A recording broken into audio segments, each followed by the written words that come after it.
single sculls here in these World Rowing Championships. So this for places 31 to 33, with Togo in lane 1, Akosiwa Ayivon.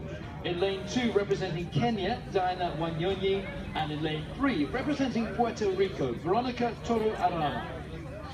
Trois nations, trois rameuses engagées dans cette finale F pour le Togo, Akosiwa Ayivon, pour le Kenya, Diana Wanyonyi, et pour Porto Rico, Olivier Breton, Veronica Toro Arana.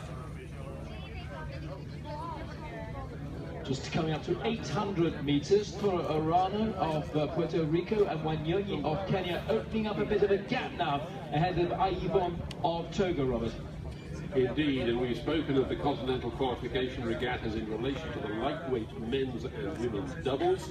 A small number of places are also available from those particular parts of the globe for the open weight men's and women's singles. So here, although we've got Togo, Kenya and Puerto Rico competing down in the F final, I feel sure that we'll see some, if not all of them, attempting to qualify for Rio via their respective qualification regattas. I know that the one for Africa is coming up to be held in Tunisia in just a couple of months' time. But Veronica Toro Arana for Puerto Rico, who's way the fastest of these three in Wednesday's EF semi-final, leading Diana Wanyonyi of Kenya in second position with Akosiwa Ayivon of Togo. Mesdames et messieurs, dans cette finale F, pour bien se classer sur les 31e, 32 et 33e rangs mondial, nous voyons la rameuse du Puerto Rico qui a pris l'avantage sur la rameuse du Kenya et la rameuse du Togo. Ces rameuses bien, sont venues ici pour engranger de l'expérience, et également c'est une très bonne chose pour l'aviron en général, et bien de pouvoir accueillir sur ces championnats du monde ces pays, le Togo, le Kenya et également Puerto Rico, tout ceci dans le cadre du développement de l'aviron au niveau mondial.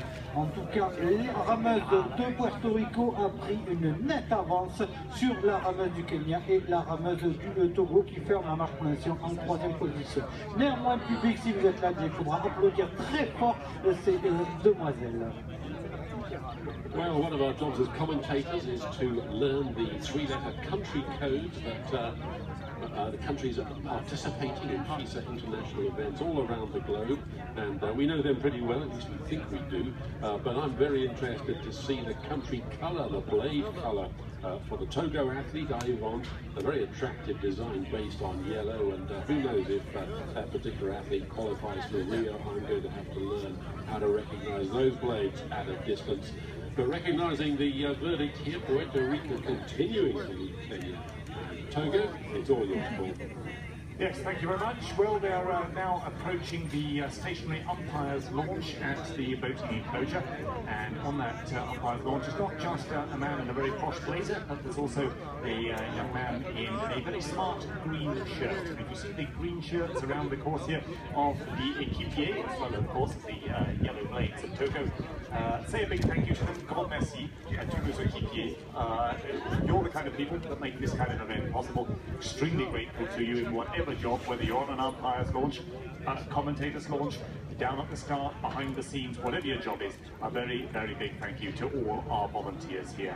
And in front of several more volunteers, watchful eyes down at the boating pontoons, ensuring safety there. Here comes Toro Arana of Puerto Rico, many lengths clear of the two rivals from Africa, from Togo and from Kenya. She therefore en route for place number 31 in the overall world rankings. Merci Paul. Donc dans cette course à une rameuse en couple, nous retrouvons donc, vous l'avez compris, la portoricaine Veronica Toro Arana au commandement. Et puis en deuxième position, bien que quelques longueurs en retrait, la rameuse togolaise, kenyenne pardon. Il fait la togolaise au couloir numéro 1 qui fermera la marche. C'est difficile, pas seulement sportivement parlant, mais pour ces jeunes filles d'être les ambassadrices de notre discipline dans leur pays respectifs. Ça va les obliger à surmonter des difficultés, des us et coutumes qui ne sont pas nécessairement d'actualité encore pour certaines d'entre elles. Donc c'est une preuve de courage physique, sportif et un engagement aussi, je dirais entre guillemets, politique vis-à-vis de leur nation pour faire développer notre discipline. Donc il faudra les encourager et ça sera surtout un remerciement parce qu'elles sont les ambassadrices de l'aviron chez elles. Yes, they most certainly are ambassadors of their sport in their home nations. Well, the ambassador from the Caribbean, from Puerto Rico, gets to the line first.